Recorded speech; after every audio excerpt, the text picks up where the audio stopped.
Let's break down the estimated costs for wiring a multi-family apartment, focusing on materials and labor. Firstly, consider the Romex wire. Based on the provided information, an estimate of 1,500 to 2,000 feet should cover the remaining apartment and the main living area.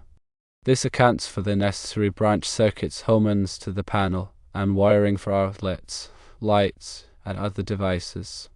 Secondly, plastic electrical boxes are required for mounting switches, receptacles, and light fixtures. Estimate around 600 to 800 boxes to accommodate the various openings. Thirdly, switches are needed for controlling the lighting. An estimated 150 switches should be sufficient, depending on the desired switching configuration. Fourthly, receptacles are required for providing power to appliances and electronic devices. Estimate around 250 receptacles, ensuring adequate coverage throughout the living spaces. Fifthly, light fixtures are an essential component of any electrical installation. Estimate around 100 to 150 light fixtures, including recessed lighting, ceiling fixtures, and wall sconces. Sixthly, telecommunication and cable jacks provide connectivity for phone, internet, and television services. Plan for approximately 50 jacks, ensuring convenient access in various rooms. Lastly, other materials such as wire nuts, conduit, straps, and connectors are also required for a complete installation. Now let's delve into the labor aspect. The labor hours for wiring, which includes running the Romex, connecting it to the boxes, and making the necessary terminations, is estimated to be 250 to 350 hours. This depends on the complexity of the wiring and the experience of the electrician. The labor hours for installing devices, which includes mounting the switches, receptacles, and light fixtures, is estimated to be 100 to 150 hours. This also depends on the type and quantity of devices being installed. Let's move on to the approximate cost estimates. The materials cost is estimated to be between $2,000 and $3,000. This includes the cost of the Romex wire, plastic electrical boxes, switches, receptacles, light fixtures, telecommunication and cable jacks, and other miscellaneous materials. The labor cost is estimated to be between $6,000 and $8,000. This includes the labor hours for wiring and installing devices. Therefore, the total cost estimate for the electrical wiring project is between $8,000 and $11,000. Keep in mind that this is an approximate estimate based on industry averages and the information provided. The actual cost may vary depending on factors such as the complexity of the wiring, the materials used, the availability of labor, and the specific requirements of the project. It is highly recommended to get multiple quotes from licensed electricians to obtain the most accurate estimate for the project. Here are some additional considerations to keep in mind when estimating the cost of an electrical wiring project. First, consider the scope of work. Be sure to clearly define the scope of work with the electrician before they provide an estimate. This will help to ensure that the estimate is accurate and that there are no surprises later on. Second, material selection matters. The type of materials used will affect the cost of the project. For example, using higher quality materials will increase the cost but may also provide better performance and longevity. Third, the complexity of the wiring will affect the cost of the project. If the wiring is complex or difficult to access, it will take longer to complete and will therefore cost more. Fourth, permit and inspection fees. The electrical work typically requires permits and inspections. Be sure to factor in the cost of these fees when estimating the total cost of the project. Fifth, unforeseen issues. During the course of the project, unforeseen issues may arise, such as hidden damage or unexpected wiring problems. Be sure to have a contingency fund in place to cover these unexpected costs. Now let's think about the NEC National Electrical Code considerations. The National Electrical Code sets the minimum standards for electrical installations. Adhering to the NEC is crucial for ensuring the safety and compliance of the electrical system. Several NEC articles are particularly relevant to residential wiring. NEC Article 210 covers branch circuits, which are the circuits that supply power to outlets, lights, and appliances. It specifies the required ampacity of branch circuits, the number of outlets allowed on a circuit, and the type of overcurrent protection required. NEC Article 220 covers load calculations, which are used to determine the size of the electrical service and the feeders that supply power to the building. It specifies the method for calculating the demand load for various types of occupancies and appliances. NEC Article 250 covers grounding and bonding, which are essential for protecting against electrical shock and fire hazards. It specifies the requirements for grounding electrodes, grounding conductors, and bonding of metal enclosures. NEC Article 300 covers general wiring methods, which include the types of wiring methods permitted, the requirements for protecting conductors, and the rules for installing cables and raceways.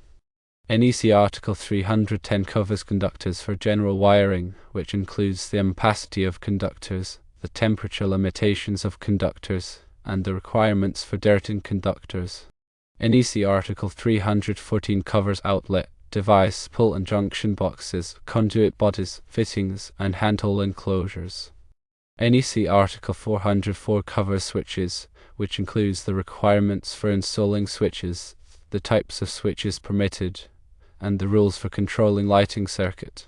NEC Article 406 covers receptacles, cord connectors, and attachment plugs, which includes the requirements for installing receptacles, the types of receptacles permitted, and the rules for grounding receptacles.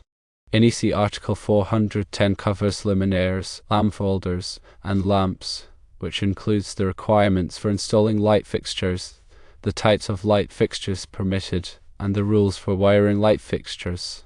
Let's also consider voltage drop.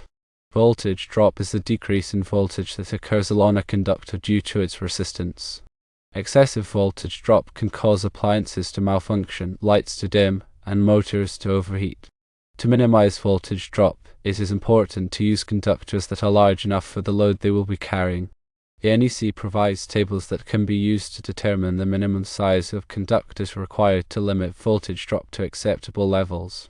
Typically, a voltage drop of no more than 3% in the branch circuit and 5% overall is considered acceptable. Now let's consider the electrical service size. The size of the electrical service must be adequate to handle the total load of the building. The NEC provides methods for calculating the service load based on the size of the building, the type of occupancy, and the appliances that will be used. A qualified electrician can perform a load calculation to determine the appropriate service size for the project. For a 5,500 square foot multi-family dwelling, a 200 amp or larger service is likely to be required. Let's consider circuit types and configurations. In a residential electrical system, there are typically two types of branch circuits, 120-volt circuits and 240-volt circuits. 120-volt circuits are used for lighting, receptacles, and small appliances. 240-volt circuits are used for large appliances such as electric ranges, clothes dryers, and air conditioners. The NEC specifies the wiring methods permitted for each type of circuit. Romex or non-metallic sheath cable is commonly used for wiring branch circuits in residential buildings. It consists of two or more insulated conductors enclosed in a non-metallic sheath. Let's think about grounding and bonding. Grounding and bonding are essential for protecting against electrical shock and fire hazards. The grounding system provides a path for fault current to flow back to the source, tripping the circuit breaker and energizing the circuit. Bonding is the process of connecting all metal parts of the electrical system together to create a low impedance path for fault current. The NEC specifies the requirements for grounding electrodes, grounding conductors, and bonding of metal enclosures. Let's also discuss overcurrent protection. Overcurrent protection devices, such as circuit breakers and fuses, are used to protect electrical circuits from overloads and short circuits. When an overcurrent occurs, the overcurrent protection device will trip, interrupting the flow of current and preventing damage to the wiring and appliances. The NEC specifies the type and size of overcurrent protection required for each type of circuit. Let's dive into the wiring techniques. Proper wiring techniques are essential for ensuring the safety and reliability of the electrical system.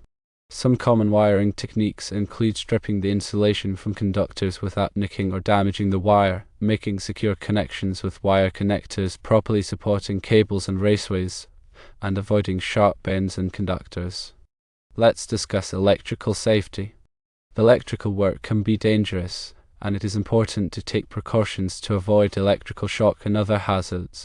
Some safety tips include always turning off the power before working on electrical circuits, using insulated tools, wearing appropriate personal protective equipment, and never working in wet conditions.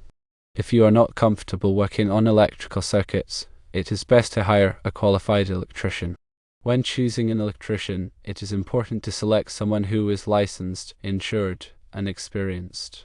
A licensed electrician has met the requirements of the state or local jurisdiction and has demonstrated their knowledge and skills. Insurance protects you from liability in case of accidents or damage. An experienced electrician will be familiar with the local codes and practices and will be able to complete the work safely and efficiently. It is always a good idea to get multiple quotes from different electricians before making a decision. Be sure to compare the quotes carefully and ask questions about the scope of work, the materials used, and the warranty provided. A detailed written estimate will help to avoid misunderstandings and ensure that the project is completed to your satisfaction. The number of openings 304, including switches, receptacles, light fixtures, and telecommunication and cable jacks, indicates the extent of the wiring required. The presence of a jacuzzi and air conditioning compressors suggests that dedicated circuits will be required for these appliances. This is critical for safety and proper operation. Finally, always consult with a qualified electrician to ensure that the electrical wiring project is done safely and up to code. Remember that local codes can vary,